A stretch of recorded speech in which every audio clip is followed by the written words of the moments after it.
this is the third now of these programs where we're stuck inside because we're listening to the government and not going outside. It's 4020, not live. I don't know where everyone will be on screen by the time you watch this. I'm obviously semi-retired professional broadcaster Richard Shaw. Phil Kaplan of 4020 magazine is somewhere. There's the latest issue. Got props this week. Mark Wilson, who is you're still employed, just about, aren't you? I don't know about that. My bank account says not. I'm even at a resort to getting someone else to cut my hair now. That's how bad it's got. Oh, no. I've only gone a bit thinner with them all weekend, Rich. A bit thinner. I quite like it.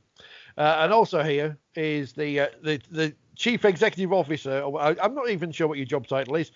Michael Carter from Wakefield Trinity has joined us as we continue to try and make some sense of what's going on in the world, because no one really knows whether they are politicians or not. Although we will say at this point of the programme, don't drink bleach.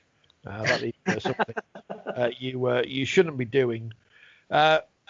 Michael, you are one of the most important person on this call. What's going on? How is it running a rugby league club when there's no rugby league to be played? It's challenging, I guess, is a word you could use.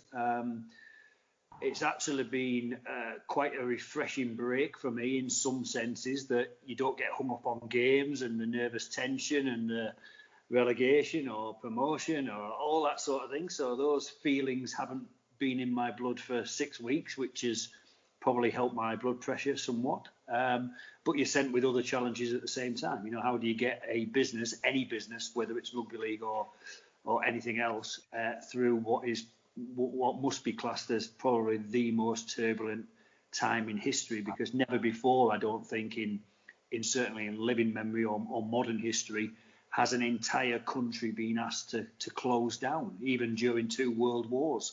So the challenges are unprecedented, shall we say, and I don't think anybody thinks they've got the complete solution. I keep hearing a lot of things of what should have happened and should have been done, and that's fantastic with hindsight.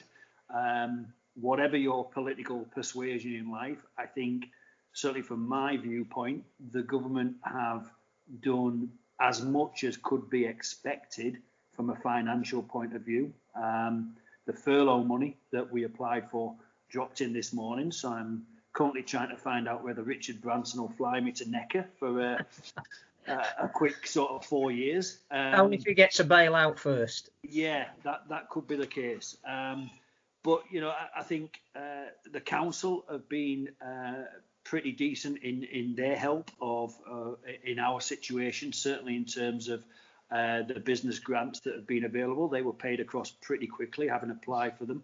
And so, and lastly, I guess the staff have been fantastic. We put a bit of a call to arms out in terms of what we feel as a board we need to do to get through to the end of November of this year. That obviously included salary adjustments within that, within a whole host of measures, I might add. And by and large, the staff have taken them decisions on board, ran with them, and are hopefully trying to resolve the entire situation with us. And I think that's the only way that this whole scenario can be played out, is if we are all, and I include every single person within rugby league, if we are all pulling in the same direction, because to have fragmentation now at this moment in time will just end up ultimately killing ourselves, I think. There comes a point where you have to start looking to the future, and we understand all the various scenarios being proposed or played out in other sports at the moment, not least one that's not a million miles different to ours, but 12,500 miles away. Is the first priority for the sport and for your club and any other club survival at this stage? I think so, and I think, having spoken to somebody else earlier today, I tried to sort of say it's like a set of pulleys that we're currently faced with, and you pull the rope on one of them and it affects about 10 different other aspects of your business. So if we think about getting back onto the park, and let's say that we can return to training in the middle of June, well, fantastic, that's first step, but instantly you lose the furlough money and you still haven't got any income coming in. So how do we resolve that issue? Then we get back onto the field of play in, say, July, but we have to play behind closed doors. So therefore, all your hardcore, all your season ticket holders can't attend a game. Do they want a 12th or a 14th of their money back? And if they do in big numbers, then that produces another cash flow issue. So at this moment in time, what I've tried to say to people is that, yes, you're not getting much information about when we're starting yet. And yes, I know you want to know when Magic's going to be on, and is there going to be a Challenge Cup final, and is there going to be a Grand Final, and when it's going to be. But I think we've got to keep our powder dry to a certain extent. And then when a piece of the jigsaw slots into the place, be very, very quick and fluid in reacting to it, announcing what we're going to do, and then running with it. So I guess it's like a lot of things in life that you hear nothing for a long time, and then suddenly, bang, bang, bang, and we'll be up and running again. And I think that's how this is going to play out as well. Can I just ask you, you mentioned, I know we spoke to you on TalkSport 2 a week or so ago, Michael, and you said about the importance of everyone pulling together and accepting the decisions that were going to be made. How difficult was it to speak to your players and ask them to take pay cuts at this time?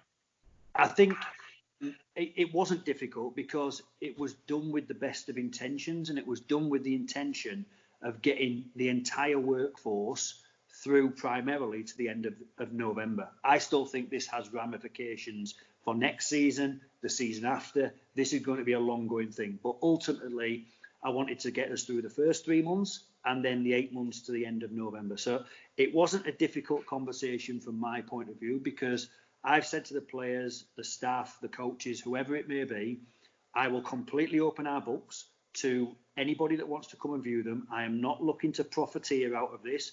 I'm not looking to gain an advantage. I am aiming to get 100% of us through to the end of November, and that is my only ambition at this moment in time. So, if miraculously we end up with £100,000, for example, more income from some revenue source, whatever it may be, if that's government or whoever, that will go back to the staff completely. So.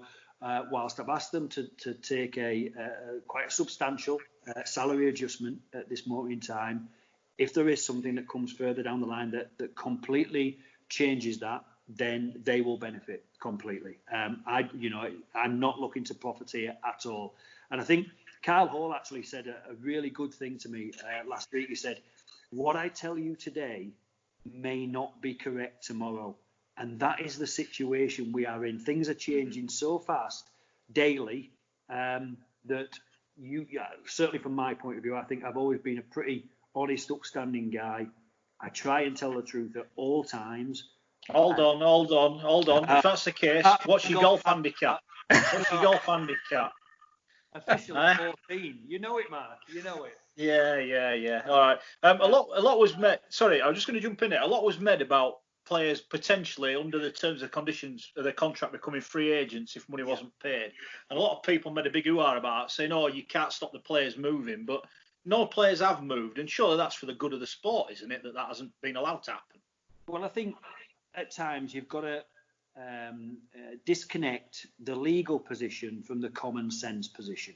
So if we manage to get all our staff through to the end of November and they're all employed and they've all enjoyed somewhere between 70 and 80% of their annual gross contract, they really should be thanking their lucky stars, because there are people out of work all over the place. 2 million more are going to be unemployed. I know you guys are self-employed, and that work has dried up. So there are a lot of people in worse situations than professional sports people at this moment in time. So I think common sense has to prevail. In terms of then players, absolutely they have the legal right, if their contract has been breached, to walk away, sue the club, and find another club. Absolutely their right to do so. I find it difficult to believe that any employment tribunal wouldn't take into account what circumstances we are currently faced with. I also think it will be very, very difficult for a player currently to find another club because we're all in the same boat. So is there opportunities in Australia? Well, probably not, because that's the reason they came here in the first place. Is there opportunities in rugby union? They're probably equal, if not worse, than we are right now. So I just think common sense has to prevail. Yes, you might fall out about something, but God, if you get 90% agreement on everything that we do between now and the end of November, again, and it gets us all through it, again, job done. Let's crack on, and then let's rebuild the sport. And I guess, that's probably one of the questions that we're going to come on to as how we rebuild the sport. Do you think the same applies to the fact that on Friday, effectively, players who are out of contract at the end of this year can talk to other clubs? That the same will apply, that actually, using the rationale that you've just painted, there'd be no point really, would there? Because who is going to be in a position to sign them at this stage, not even knowing what their budgets are going to be for next year and onwards? Absolutely. Nobody knows what their budget's going to be for next year. If somebody's telling you that it's going to be X, then I think they're just purely throwing a dart into a dartboard. You simply do not know where you're going to be for 2021. So I think, again, certainly from my point of view and Wakefield Trinity's point of view, common sense, guys, anybody that's out of contract, we're obviously still keen to have talks about retention, what we can do to resolve your future, all that sort of thing.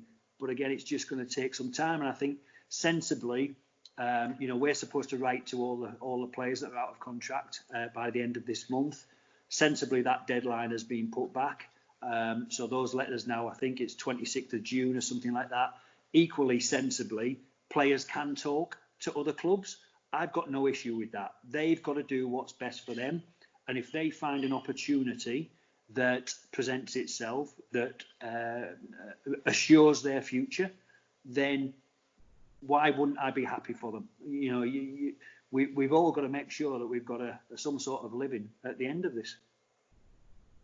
The club, when you took it over, was in a bit of a mess. I think it's probably fair to say. I remember speaking to you after the £1 million game. We did that long interview, and you said, if Wakefield had lost to Bradford, things would have been a lot different. Having got the club on an even keel, I guess it's a bit of a kick in the teeth to have something come along like this. But is Wakefield as a club having control of the stadium, not having the largest amount of off-field staff in the competition? Does that actually put Wakefield at an advantage over some other clubs in Super League at this point? I think the difference with this, Richard, is that thankfully we know exactly what our debts are right now. So there's nothing, certainly I don't think there's going to be anything that comes out of the woodwork that you think, oh God, I didn't think that was coming. There are some train of thought that says small is beautiful in this instance, and I actually agree with them. You're correct. We have control of our stadium, so we've managed to lock it down. Costs are minimal. We're paying utilities. Everybody else is furloughed apart from 2 staff. So we've got all our cost controls in place. And, I looked at our creditors list this morning. There is less than £3,000 on our creditors list right here, right now. I don't think there'll be another sporting club in the world, professional full-time, that'll have less than £3,000 on its creditors list. That doesn't include directors' loans, obviously. That's something that's outside of it. But trade creditors, less than 3,000. What I've been keen and mindful to do is make sure that we still pay people, because otherwise the economy is just going to come to a complete standstill. You're just going to end up with people not paying each other because they can't get money in. So we've tried to do the responsible thing. As everybody's got paid. I've done some deals this week with suppliers that have made sure that they've got a lump sum payment, and we've got a discount for that. So again, just good business practice. We save a little bit, they get paid, everybody's happy. So I think, there are benefits to small being beautiful. We don't rely on a massive hospitality revenue. We've not got massive hospitality costs to switch off. So I I think it is different to when I took over, in as much as we know exactly where we are financially, and therefore it makes planning to the end of November a whole lot easier. I'm a huge fan of small is beautiful, clearly, and always has been. Obviously, we're straying into areas now that are the unknown, so it's difficult to be definitive about anything. But you mentioned probably the one of the best run full-time clubs in professional sport at the moment. Do you think we will be reverting back to a predominantly part-time sport at the end of all this? And if we did, does that lessen our place in the sporting marketplace? Again, I mean, obviously, really difficult to answer about what's going to happen in 8 months, 20 months, 3 years' time. Undoubtedly, I think there's going to be some casualties out of this, and whether that means that we have got too many pro and semi-pro clubs in this country for what we can support and sustain, I guess time will tell.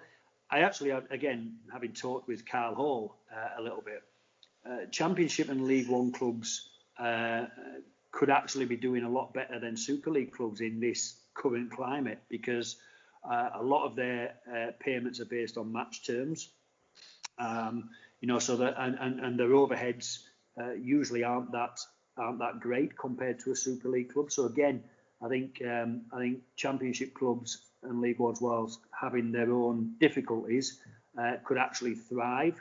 But I think longer term, can we really support? Is it 39 pro and semi-pro clubs in this?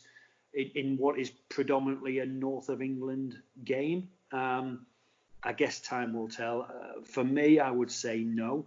I think we probably have to contract, not just in terms of clubs, but obviously in terms of central overheads, and then just give ourselves the chance to realign our sport. Where do we want to get to?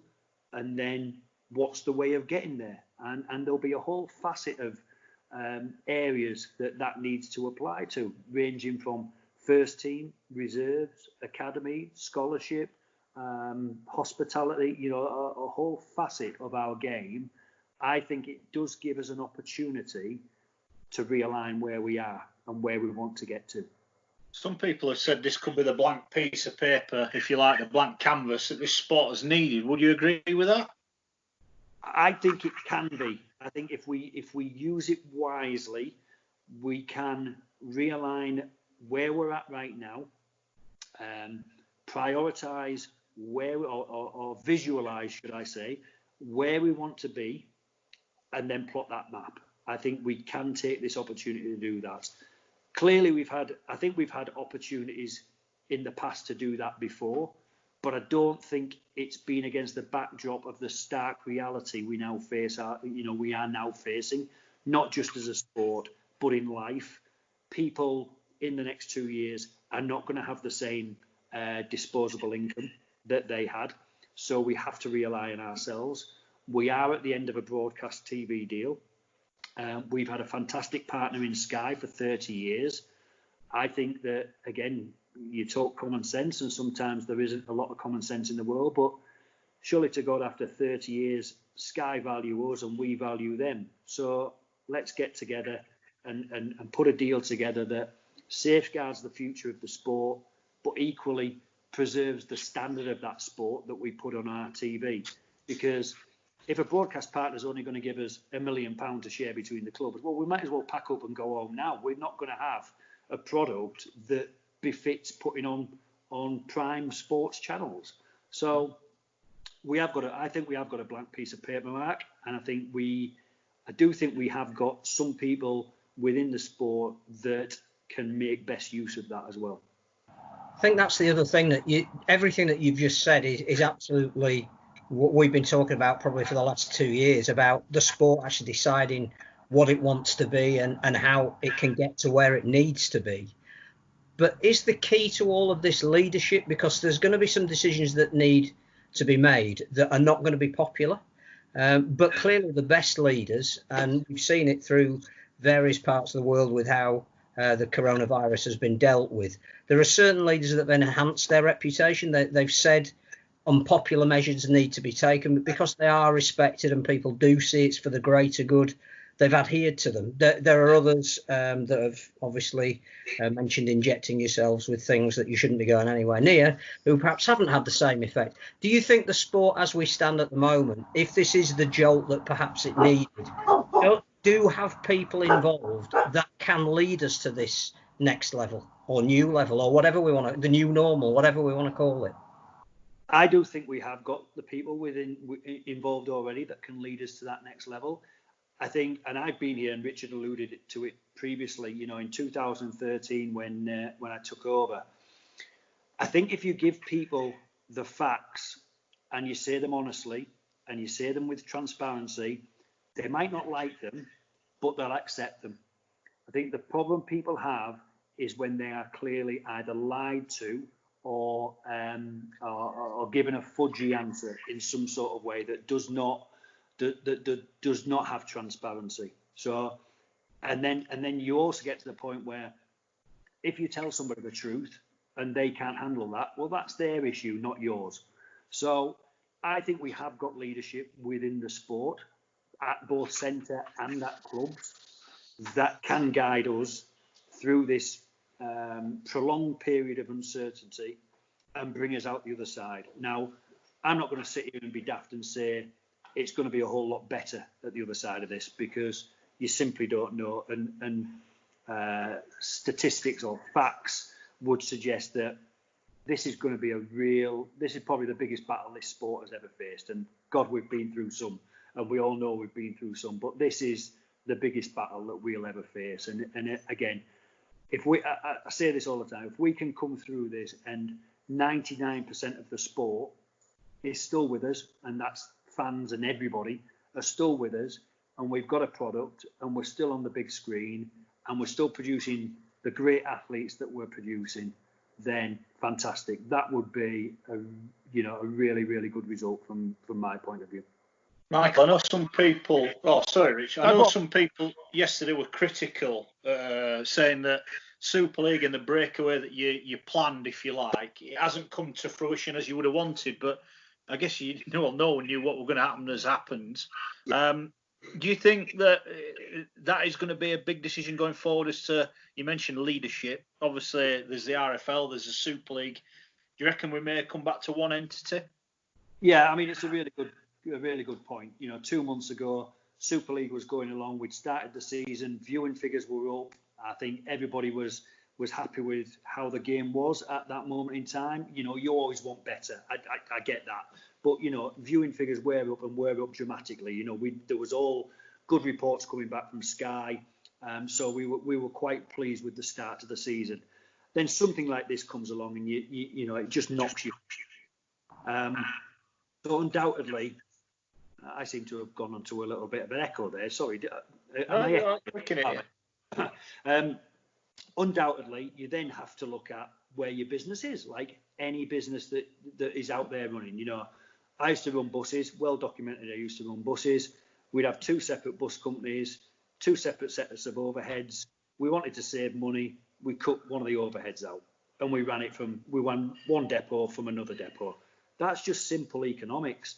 And we've got to, I've said this often with Wakefield Trinity, we've got to get out of this viewpoint that just because there's a ball involved, normal business rules go out of the window.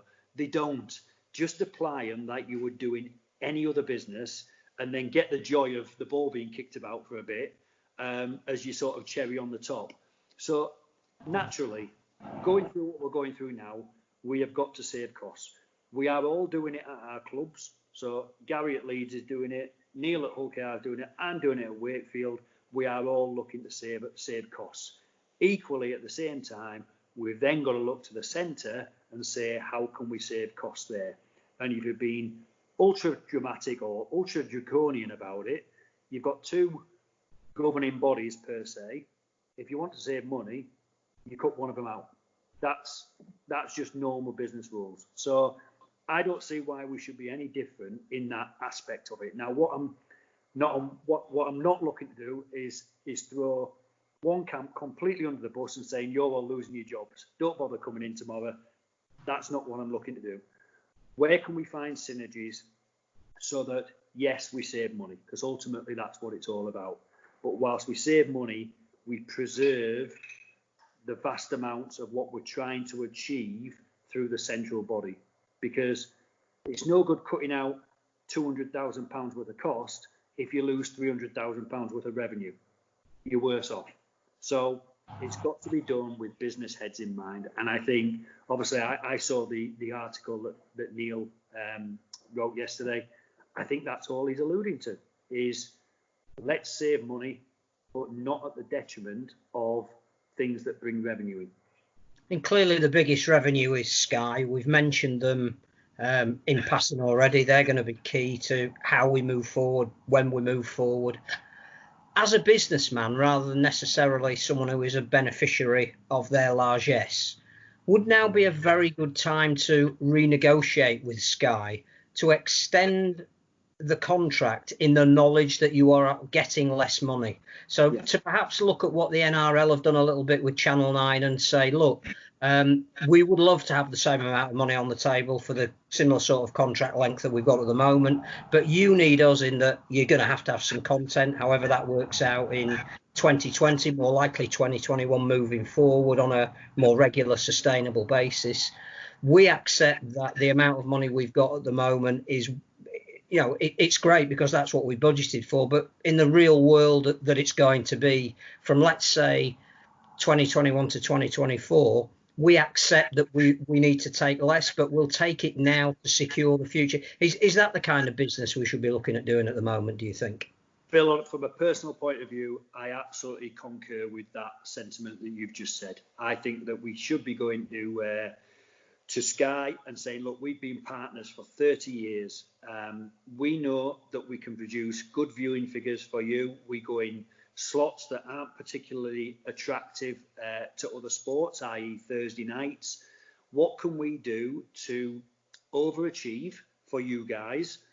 Equally, you come back and, without taking the Michael, give us a deal that is open and transparent, that you say you can afford and that we find acceptable, and let's move forward. We've knocked that box on the head.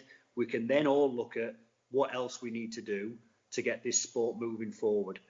So I absolutely concur with that. I think there is a discussion to have with Sky right now that says, we want to be with you for the next 5 years. Let's talk some serious numbers and let's get a deal done. Speaking of Sky right now then, Michael, obviously the internet loves a conspiracy. They paid up last month. Is there any thought that with no product going on, they won't pay up next time the money due for the Super League clubs, or is everything happy with the relationship at the moment? Well, the payment they made this month was for April, May and June. So it's a quarterly payment. So we know we've got money up until June. I think July, there was always going to be some doubt about what would happen in the July payment. Sky are a business and are hurting just as much as the rest of us. They've had to give free subscriptions for 3 months and all that sort of thing. So they are not they're not immune to this themselves. And clearly they're going to do what we've had to do. Where can we save some cost? So yes, there's probably going to be a discussion about what happens on the July payment. I don't think we're at that point yet. But clearly we've got to be mindful that could come. I think there's also a paragraph, and I'm not completely au fait with the entire contract, but I think there is something within there that there's got to be a certain number of games in June, July, August, because that's the bit that sort of dovetails with the football for the rest of the year. So equally, again, can we provide those games in that period? We simply don't know right now. So let's be mindful that, again, in collaboration with Sky, rather than confrontation with Sky, let's find our way through this next 3 months, this next 8 months, and this next 5 years. And I think that's the way we've got to go. If we don't, then either we're going to kill ourselves, or Sky will just pull the plug and we're dead in the water anyway. So, let's be mindful. But at the same time, Sky have got to respect the fact that I don't think we've got a product that's worth watching. Yeah, and just bearing I mean, obviously the Premier League have announced, or plans have been announced today, that they have to go back training. They're looking like they're going to get on the field sooner rather than later, and that they're still going to have a mid-season or an end-of-season break, aren't they? And that'd be a great window, I guess, for Rugby League to step in. And there's talk of 3 games a week. Some weeks that'd be the ideal time, wouldn't it? And most of them would be on the TV. That's the bit of over-delivering for me. Yes, we might not be able to catch up the games that we've missed or whatever, but what can we do to over-deliver to make your product better? So shall we have a triple header at Headingley? And you go bang, bang, bang, mini magic weekend, and you show 6 hours of live sport. There's your Saturday gone in the middle of August. Job done. Can we do one at Warrington? Can we do one at Saints? Can we do one at Hull? And over-deliver our sport to them? Because we all know, I think, nobody's said it yet, but when we do get back playing, it's going to be behind closed doors. There's no other way that we're going to get to put games on. It's going to be difficult enough playing behind closed doors because you're going to have 30 or 40 people that are going to have to be tested, made sure that they're safe and well to play a game of rugby league. So let's go to Sky and say, what do you want from us, guys? And we will do our utmost best to deliver what you want to put on our screens. I'm with you, Matt. Mini festivals, mini magic weekends, whatever you want to call them. Whether we could get, I don't know whether this would happen, but whether we could get a ladies' game on. I get that that's more of a semi-pro game than a pro game, and I think one of the things the government are looking at is getting some pro sport back on, because it will just lift the morale of the entire nation. And we need good news stories right now. We need to see some hope of getting through the other side of this. You mentioned that quite rightly. It'd be naive for anybody to be thinking at the moment that we're going to play the season to its entirety. We're not in the same position as Australia in terms of the number of COVID deaths and the spread of them. And if they do manage to start at the end of May and they can get their 19 or 20 rounds, and it will be virtually a complete season. We're not going to have that luxury because we're not going to be allowed to, whether we'd like to or not.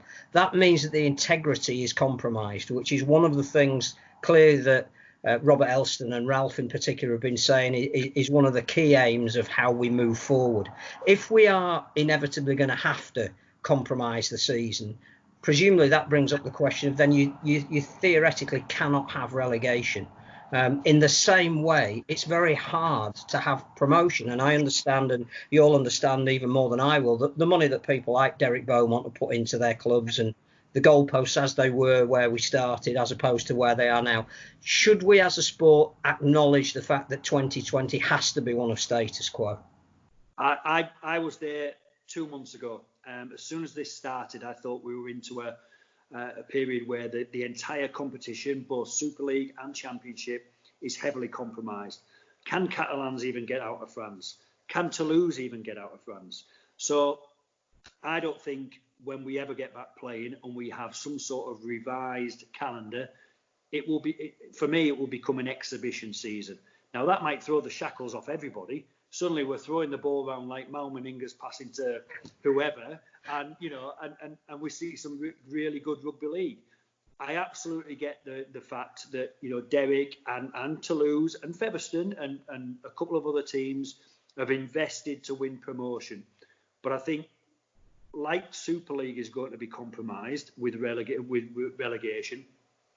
Equally, the Championship is compromised because if Toulouse can't get out of France, how do you promote League, for example, if Toulouse haven't been able to finish half of their games?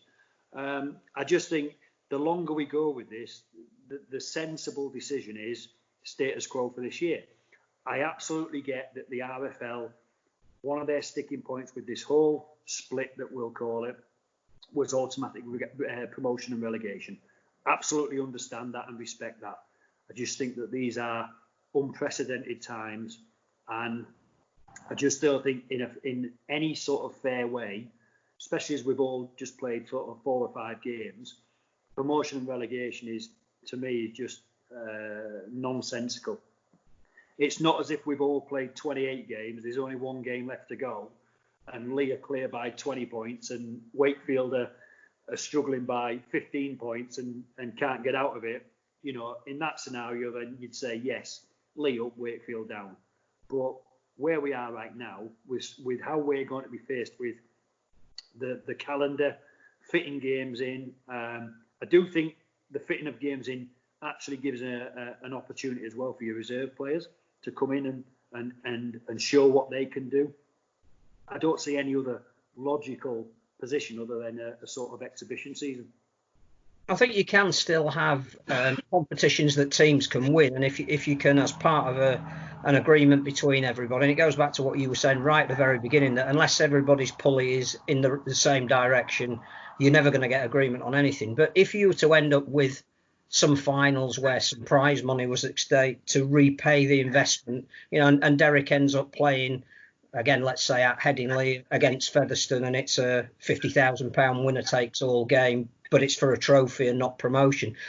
If enough of Super League is played to get to a top four, which takes you to a grand final, if the Challenge Cup can be played out, and obviously that's probably the place to start behind closed doors, because nobody's losing too much in terms of the fact that there's a cost involved there. We can still give out silverware. So it becomes, yes, I get the exhibition season, but there's still something attached to it. You could even have the odd weekend of nines solely, so that there is a trophy at the end of it. Is that the kind of thinking that you think is either going on behind the scenes, or we should be looking at to make 2020 relevant? Phil, if this was an exhibition season and Wakefield got to the grand final and won it, I would still be going naked around the streets of Westgate. Get that third star on the shirt. It wouldn't matter to me whether it was exhibition, reserves, academy, scholarship, whatever competition it was. If we won something, I would be the proudest man in the world at having won something. So for me, it has no effect on that. And it wouldn't matter whether we were playing for 50p, 50 quid or £5 million in a final. It would still all be about the winning for me. So, but I know that might not be a view shared by everybody. I absolutely get that Derek might have a different view on promotion and relegation. I understand that. If we play something this season, there will be still winners in this season, and I fully expect those winners to celebrate as hard as if it had been any normal season. And I certainly hope we're involved. Yeah. Can I ask you just about the makeup of the remainder of the season? Because playing behind closed doors means different things for everyone. Your game day on hospitality, for instance, will be far less than what they get at Leeds or at St Helens. So you playing a game behind closed doors, a home fixture, might not impact you as much as it'd impact them. Have there been talks about that? Because this one size fits all doesn't work, does it? What you lose is not equivalent to what someone else would lose. No, exactly. I think that's what the basis of the extra assistance from government has been based on, that some clubs have different business models to other clubs. So it's been based on lost revenue minus any costs associated with that revenue to each individual business. Now, I think obviously the government are having a hell of a lot of requests about financial assistance right now, and Rugby League will be 7,000th on that list of priorities for the government. I actually think there's potentially a better way of trying to get assistance from the government. They have put this furlough scheme in place. Clearly, when the players come back, they are no longer furloughed, but we've still not got any revenue coming in. So I think the government, if we were to say to the government, look, just continue furlough for us until we start income generating, then that resolves pretty much a lot of businesses, because the businesses you're talking about at Leeds and Saints and people like that have large payrolls full of hospitality staff. If you're still getting 80% of their wage, that resolves that issue of whose revenue is worst affected. So I think that's one of the lines we can go down. Equally, we talked about Challenge Cup just before. We drew Featherstone at home in the last 16. I'm sat there jumping for joy thinking, first time we've played Featherstone in a meaningful game for absolutely ages. Get it on a Friday night. Them Fev crowd, they can drink a bit. So I'm sat there rubbing my hands a little bit, and unfortunately, I guess that probably is one of the prime candidates, I would guess, for a behind closed doors fixture, because we're going to have to get, if we are playing the Challenge Cup, we're going to have to get some rounds of that out very quickly. Going back to the integrity of the competition, one of the things is that there are a certain number of clubs that are already behind with fixtures. Now, one of the suggestions was, well, we just call them a 0-0 draw. Well, two of my fixtures are both home games, and with the greatest respect are against Catalans and Huddersfield, who I'm sat here thinking, I want to win both those games. If I've got anything about me, I'm thinking that's winnable games for us. So 0-0 completely then straight away test the integrity of the competition. Now, if I survive relegation by a point and I've got a 0-0 draw, then I'm happy. But if I go down by a point and I've had a 0-0 draw, I'm going to be sat there going, well, I could have beat Huddersfield or I could have beat Catalans. It's back to that pulleys, Phil, that you mentioned. There's going to be no absolute answer that 100% satisfies everybody. We've got to get that through our heads now. But what can we get that satisfies the vast majority of everybody to a large percentage as well? And I think that's what we're working towards. Well, getting rid of the loop fixtures would help with that, wouldn't it? That'd even, at least you'd pay everyone home and away, theoretically. Yeah, I get that, but then I'll go back to my season ticket holders who have just lost 3 home games and have paid 250 quid for a season ticket. Are they going to want 75 quid back? If they do, and that's fully within their rights, but if they do, where's that cash flow coming out of my cash flow? Again, it's back to pulleys, mate. You resolve one, but you pulled it too far, and it's tightened up something else, and I think that's the difficulty I've been trying to get across to people, is there's absolutely not one answer fits all here. We've covered many of the... sorry, Phil.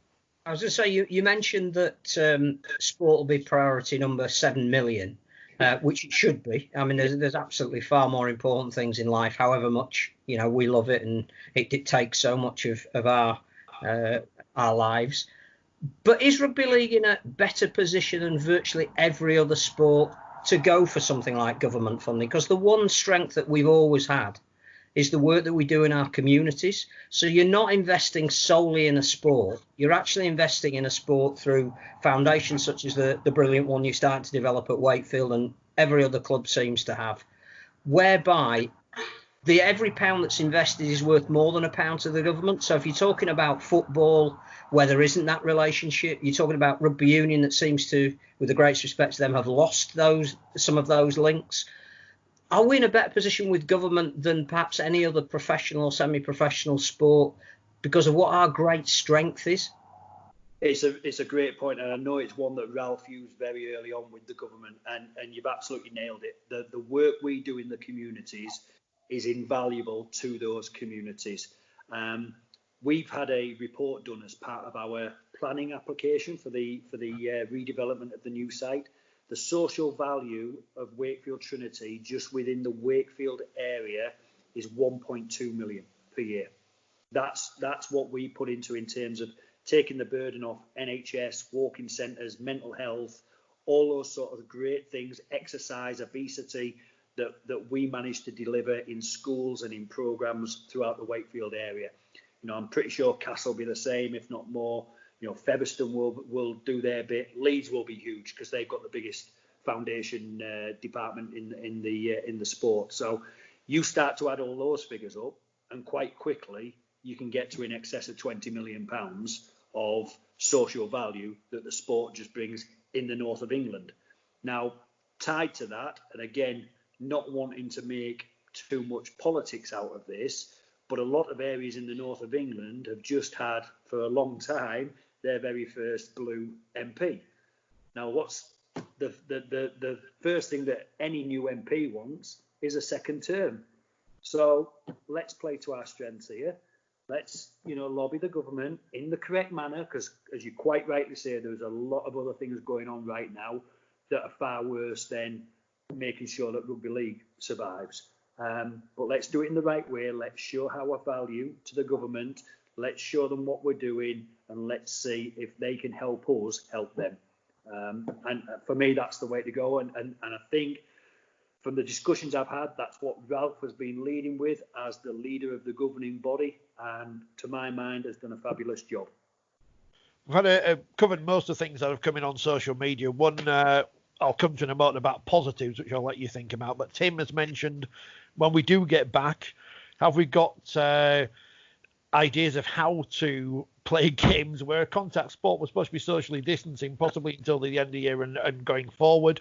I know Scully would say sometimes wingers socially distance far too far away from the touchline for their defensive skills, but Tim's asked about not burdening emergency services. Professional bull riding, which is the most popular sport on Free Sport, was back at the weekend. They were keeping groups to a minimum, they said a functional group of 6.5 people. I don't know who the half person was. People staying 10 feet away from each other.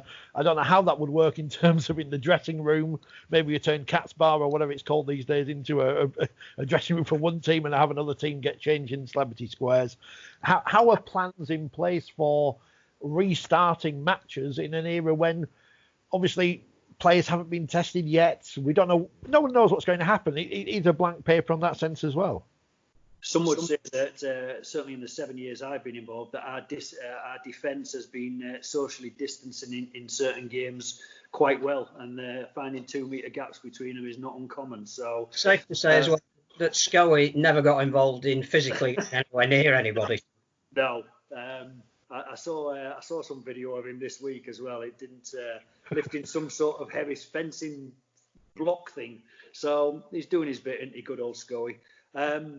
I think, again, there's going to be a set protocol that all sports are going to have to adhere to. And I know Ralph's been heavily involved in discussions with every other sport in this country about what this protocol is going to be. And it's going to be set down by government, and that's what you're going to have to live with. So I don't know the ins and outs of it at this moment in time, but I guess it's going to be a lot of testing, a lot of cleaning of changing rooms, walkways. We do have fantastic medical staff at our club, and I think at every other club throughout Super League. We've got a fantastic doctor, and he's backed up. And I think it'll be those sort of protocols that will be put in place. And as long as you adhere to them, yes, we've got to be mindful that the players are coming into contact with each other. But if they have been tested and we keep testing them, then that's as safe, I think, as we're going to be. And I think we've also got to be mindful, and I don't want this to sound blasé, because clearly this disease, this virus, has killed a lot of people. So this is not a blasé statement. But there are times where you've got to still take a little bit of risk. I walk out of here today and get hit by a bus. Those things still happen. So let's not get into this mindset that we've got to be 100% safe from everything. Yes, do the protocols. Yes, take the necessary precautions that you need to take. But there is risk in everything in life. That's life. You can't live it risk-free. It's just not feasible to do that. If you want to, you'll never leave your house, ever. And that's how we've seen a lot. Yeah, we've seen a lot of footballers getting into trouble for parties and whatever else they've been getting up to. Are you surprised that you haven't seen any of your boys or any other Rugby League boys on social media somewhere? Mark, you know as well as I do, I try to avoid all social media players. I think I was made aware of a gathering right at the start of this, before lockdown, and I told them in no uncertain terms that I thought what they had done was foolish and it should be refrained from.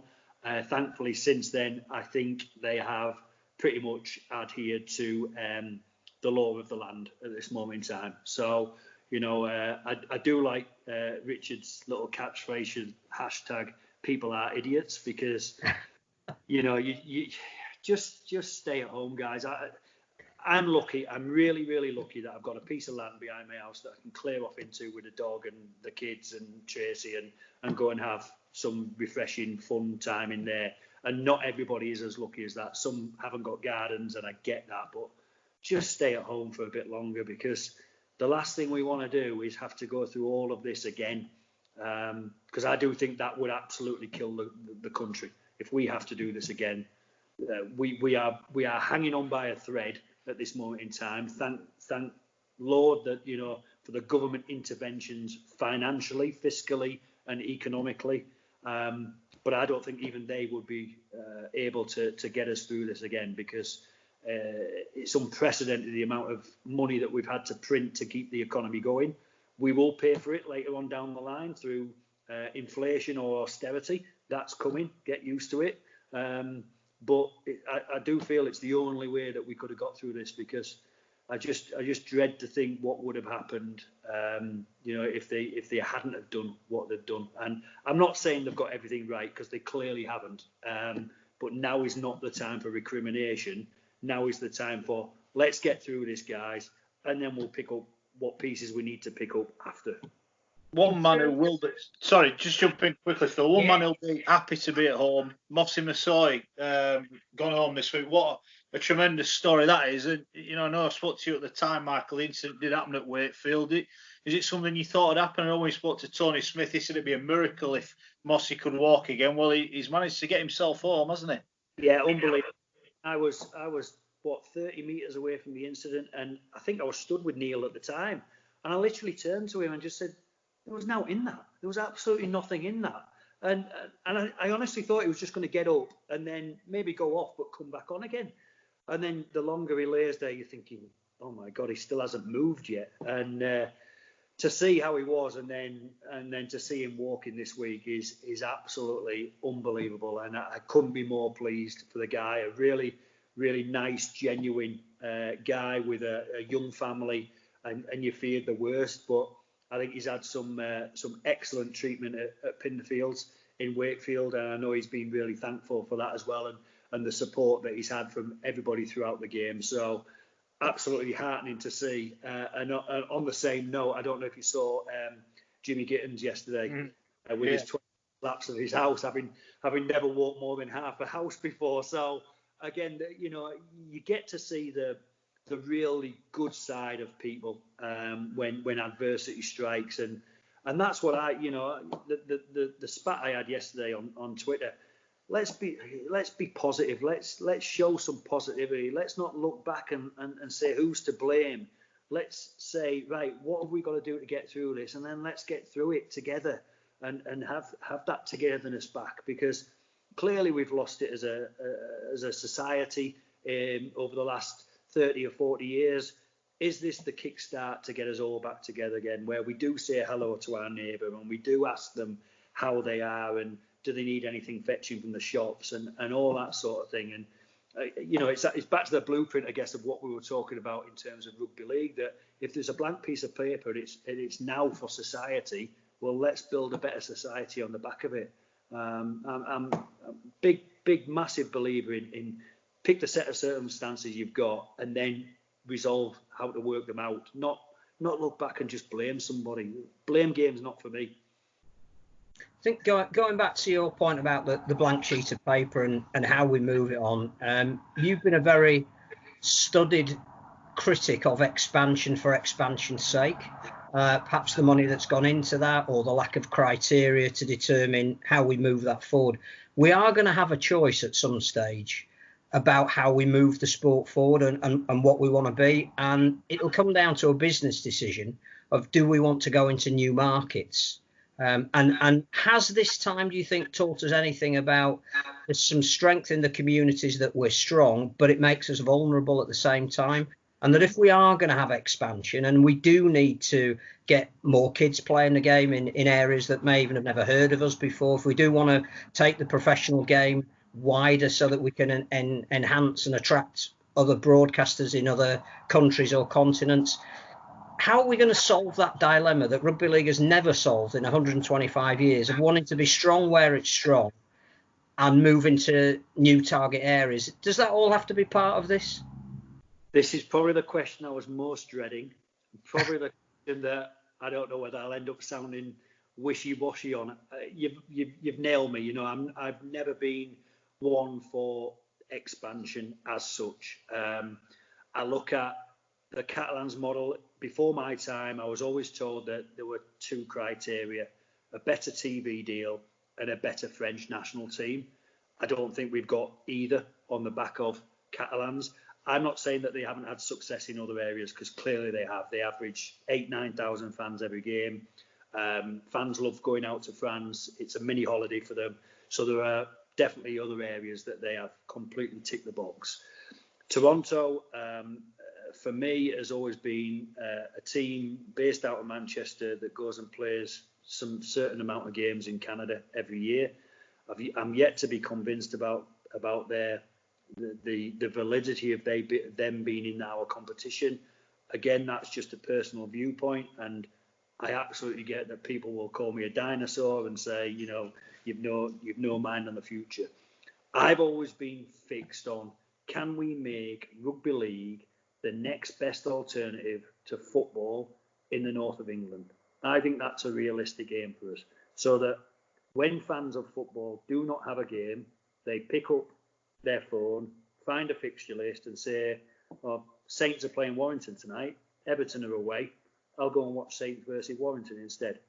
And I think that's where I don't think we've nailed that yet in terms of getting that message across that rugby league can be as good, as exciting as your trip to Premiership football and probably half the price. I think there are areas of expansion that we could tap into that have got real potential. I think Newcastle's one of them. I think Newcastle have shown how to build a club. They've got a reserves, they've got an academy, they've got a scholarship, they've tried to do everything in the right way. I think it was quite, what's the word I'm looking for? I don't want this to sound respectful. It was a bit of a shame that they failed to come up to the Championship, because I think their off-the-field efforts deserve recognition. It was going to be great to watch them play at Magic Weekend this year. Unfortunately, they're now, for the time being, denied that as well. I still think there's something we can do in Cumbria, some way, shape or form we can do in Cumbria, because it's a rugby league heartland, and yet we still can't seem to find the right formula to get a Cumbrian team where it needs to be. Maybe Kyle Amor needs to take another pay cut and go and lead Cumbria out of the wilderness. He'll love me for saying that. So yes, I've not been a fan of expansionism, but just don't think we've done it with any real end goal, end target. I ask the question now, with the likes of Ottawa coming in and New York, what is the end target? What are we trying to get to? Because I've been in this 7 years and I've still not had it explained to me what is the end goal, because people just throw out our TV deal. Well, I don't see that. We've had is it 10 years since? Not 10 years for Catalans. Can't remember. Is it 10 years? 2006. Isn't it? 2006. Nearly 15 years. So nearly 15 years, and they've struggled this year to get a TV deal, to get Catalans on television. So if there is this utopia of finding a TV deal because clubs from other continents are coming into the to rugby league, well then show me them. Show me these TV deals, because I still have yet to see one. Now that, as I say, that I fully get. Some people think I'm just head in the sand, die hard, dinosaur, just want to watch Batley versus Dewsbury every weekend and go on and die in my slippers with me whippet going round the lounge. But it's just how I feel, and I think 2 years ago when Lee went down and they averaged 6,500 crowds, and we lost a really good club there. I know Derek's got his foibles and his mannerisms, but I think he's matured from when I've spoken to him over the last few months. And I think Lee's a great club. I think there are clubs outside of Super League that are doing really, really good stuff, but they're within the heartland, and we kind of forget about them at times just because they're in the heartland. Last one, because we are tight on time, and we're going to be behind closed doors. The positive of that situation is we won't hear the rugby league as a family game thing, or we shouldn't do. I'll still play it for you. Well, I'm going to say I'm looking forward to getting back to the mobile rocket at some point in the near future. But you won't get in. Well, no, I know it's terrible. It'll take my hat off. But the behind closed doors games obviously is an opportunity to get more games on TV. The point has been raised about potential pay-per-view. I'm not a big fan of it because, I'm in a situation at the moment where I'm earning no money from my regular job. There'll be many people in the same situation who won't be able to afford an extra £5 or a tenner to watch their club or whatever. I guess the Challenge Cup is a perfect opportunity to trial that. But in terms of regular Super League games with a deal with Sky in place at the moment, do you see pay-per-view matches being feasible in the coming weeks and months, or however long we play behind closed doors? Well, firstly, going back to the behind closed doors, I tried to chat this through with Tracy last night. I wonder how many text messages I'll get saying, "Can you please squeeze me in? Can you find a way of getting me in?" That crowd might suddenly be about 450. Pay-per-view, clearly, first priority is satisfy Sky. Let's go and see what they want. And if we need to over-deliver on games, they end up broadcasting all 6, and it satisfies the TV contract, which is worth £40 million a year, then we do that, because that's a no-brainer. We've preserved all that money straight away. If Sky say, we'd be more than happy for you to trial on a trial basis, show a game on our platform or on our league app or wherever it may be, where people pay for it, then we might as well trial it, because it gives us data that we've never had before. But let's be realistic. You've got Wakefield versus Huddersfield at the Mobile Rocket, and it's on pay-per-view. Let's, be generous and say we get 5,000 people that want to watch that game, and we charge them a £5. Let's, because there's not a lot of money out there right now. So that's 25 grand. Take your VAT out of it, you're just down to 20 grand. The production costs, I reckon, maybe just about 20 grand. So are you any better off?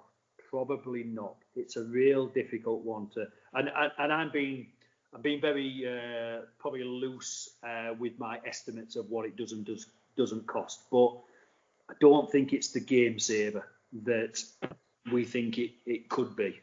I don't think people have enough money to part with the amount that it needs to make it worthwhile.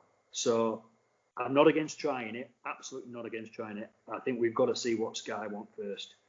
If Sky let us do it, then it's worth trialing, because I don't think we can be any worse off.